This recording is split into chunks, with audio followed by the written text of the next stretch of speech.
All right. Good evening, everyone. Yeah, this 6:28 Nigeria time. This is 28 Nigeria time. So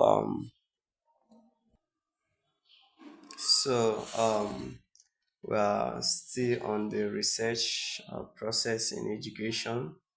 So we have done with the majorly the coursework, and then so we have touched a little part on processes that are engaged in research writing, and then we're able to look at some of the um, types of research. We're able to look at precisely research in education.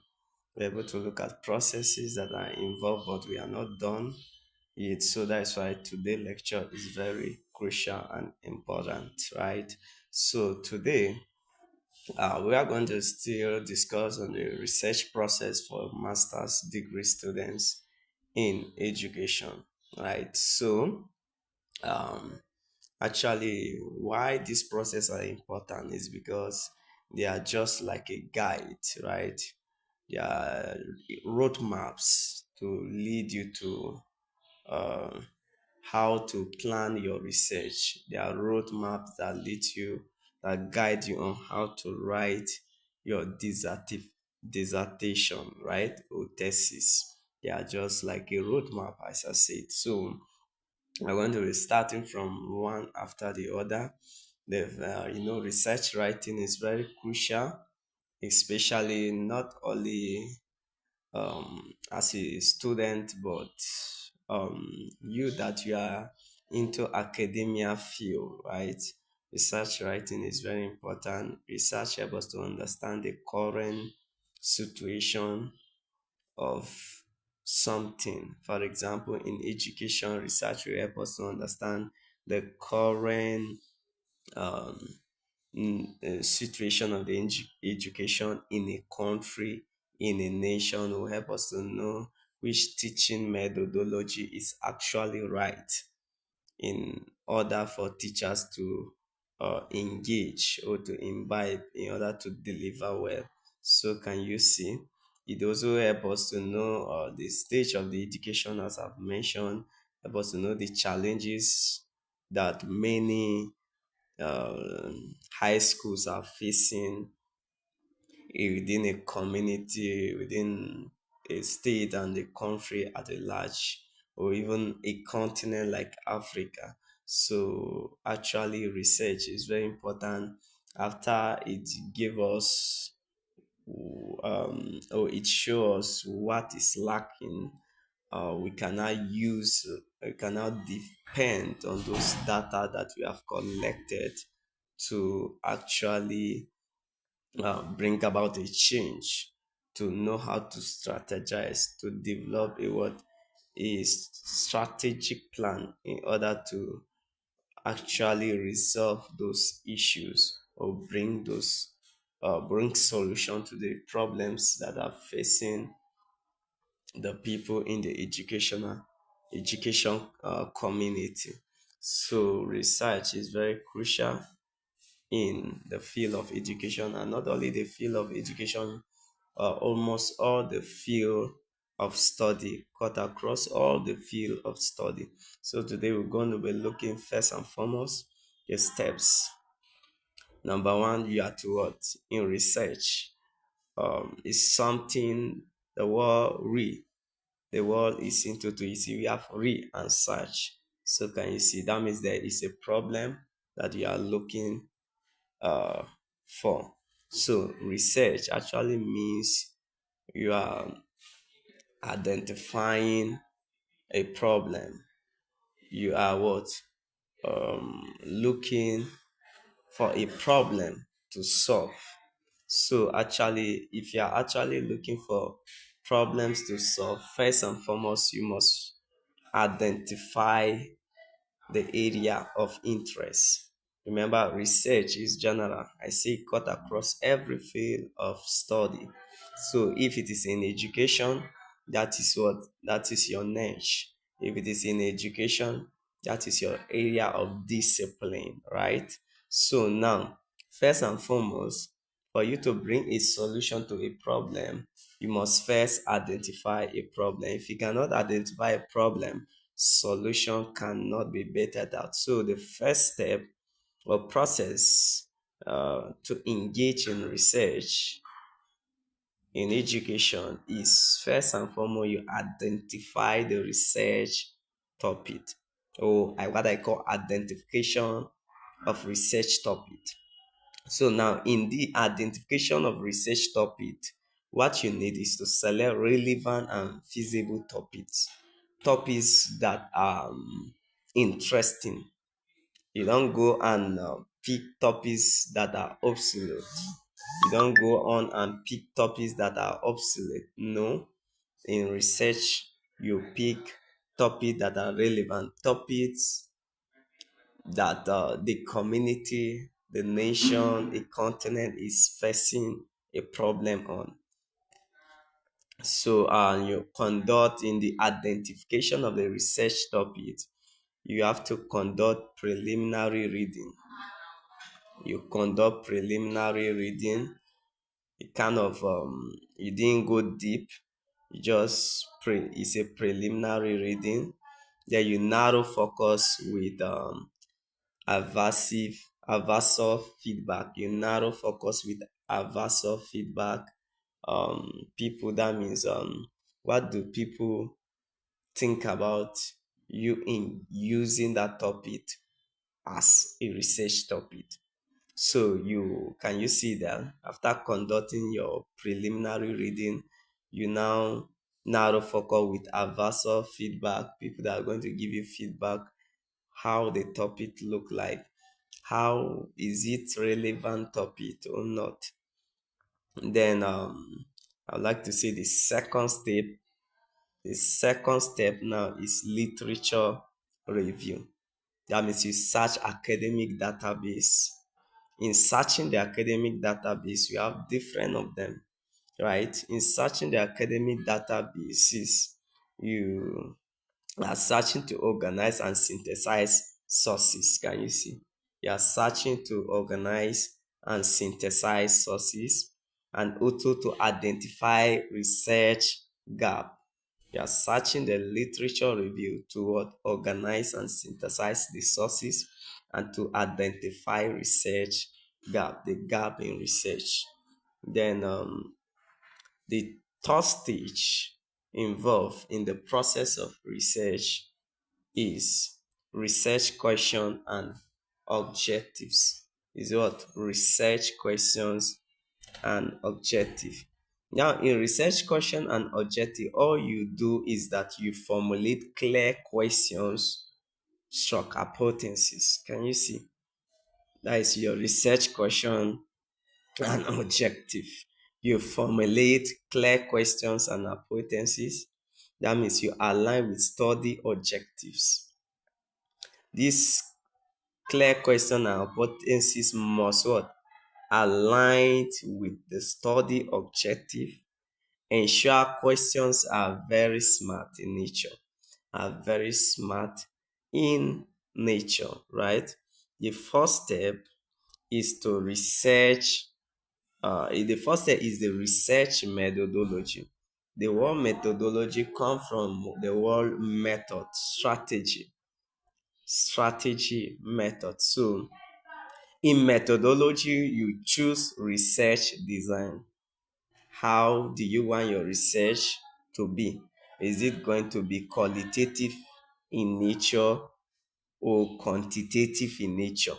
Or is it going to comprise both the two, that is qualitative stroke quantitative? So you have to choose the research design, very paramount, the research design. This is a place, for example, you select sample and data collection tools.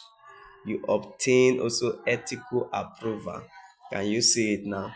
So in research methodology, using qualitative or quantitative, or you mix both of them, you select samples and data collection tools. Which tools do you want to use in order to collect the qualitative or quantitative of the mixed data, right? And then the fifth stage is data collection. So in data collection, which I say is the fifth stage now, all you do there is that you recruit participants. Can you see? You recruit participants in data collection. That is what you do. You that is administer survey, shock interviews, shock observation. Only you cannot.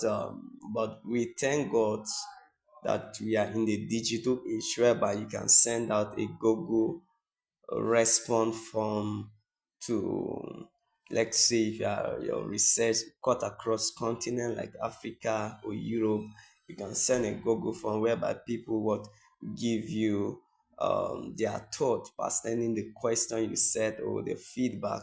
So we are not actually limited to uh, the orthodox way or the what I call the auxiliary way of collecting data.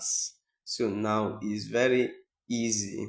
But then if you are actually um, in a community whereby you see there is no need, sometimes people uh, give attention to when you meet them with a what questionnaire paper physically for them to answer. They will give you time, they will attend to your request. So can you see it's if you actually need a prompt, urgent data in your community, I will advise you use what you just print questionnaire papers and you have two or three persons. So based on the quantities, based on the amounts of the or the numbers of data you want to get. If it is few data, then you just need few numbers of people to recruit in order to get the job done. Can you see it now? So I would advise, if you are working on a community project whereby you have access to meet the people, and then you see you will not spend much, the distance is not far, I will advise you to use physical paper, to print paper where there is questionnaire questions that people will answer. In that, it actually makes the people to answer the question quickly. So, and it also in data collection now, it ensures secure data storage. Yes. One of the disadvantage of using let's say the digital system of collecting data, sometimes if your database got hacked, or let's say it gets hacked, you see that information, you will lose access to a lot of information. But if it is a paper, then there's no way someone can hack that paper, except if there is let's say a destruction, like kind of let's say rain or water splash on the paper, damage the paper, or let's say you just carelessly misplace the paper, or the home, god forbid, caught fire, and the rest of those issues that what non-digital um, kind of way of collecting data is of disadvantage. So can you see? The sixth step is data analysis. You see, in data analysis, I think I've done justice in my previous class to talk about what data analysis is, because you cannot actually analyze without data. That is why I call it data analysis. You analyze based on data. So data analysis, you kind of draw insight in from the data you have gotten. So you in data analysis, you use statistical or thematic analysis. That means you in the statistical analysis, you interpret findings. After you have gotten your findings, you interpret them, you relate the result to the literature. Can you see? Very important to write up. All right, the seventh stage is writing the thesis. writing the thesis. Now, in writing the thesis, you organize chapters systematically in order. Am I communicating? So you should know that this is not the first time. If you are a master student, it's not the first time of writing a project, right? So you must have known the processes. You must have known how chapters are being organized. So you revise and do proofread also. You revise and proofread in order to check errors, spelling, grammatical errors, and the rest of them. Then you follow academic referencing styles, right? We have the MLA and the APA system. So the next step, which is the eighth step, is what defense and submission. After you may have written your thesis, you what you defense it and submit. Now in defense, you use tools like PowerPoint presentation PPT app, right? To give us key points in your research writing. Can you see it now? So basically, in your research writing, you have introductory stage, right? Which has to do mostly, background of the study. Then from there, you move. Then you give us your what we call it now, your method, how the method you use mostly in presentation. Your literature review is not as much as important like your introduction, the materials and methods you use in carry out your research, your results, and your discussions. These are very crucial when it comes to presentation. So in defense, what is mostly of concern, you see, your introductory aspects speak a lot on how marks are being allocated, because in every defense there is a score sheet. So introductory part has a score grade as well. So the key things that are mostly needed, that are we pay attention when you are defending your project, when you are carrying out your project defense, is introduction. Mostly literature review is not that kind of mostly recognized like materials and the method you use. Then the result, right? The result, that means the result is very crucial. What we mostly focus is the method and the result you use, you got, right? Then the discussions, yes, the discussions, very very important, very very important. Let me not forget, your abstract is as important, very very important, because your abstract contain all the chapters in your project. It summarizes the entire thesis or dissertation you have prepared. So after you prepare your presentation, you respond to examiner questions. Examiner will meet with you, discuss, to verify. Now the intention is not just, it's just to verify whether you actually carry out the project by yourself.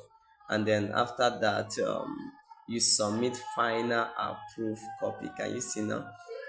After you present, you submit your final approved copy, which is being kept as an evidence that you have successfully completed the master degree program. And in turn, someone can come and take the project and use it as a reference. So thank you for being part of today's class. I wish you all the best in your dissertation writing. Goodbye.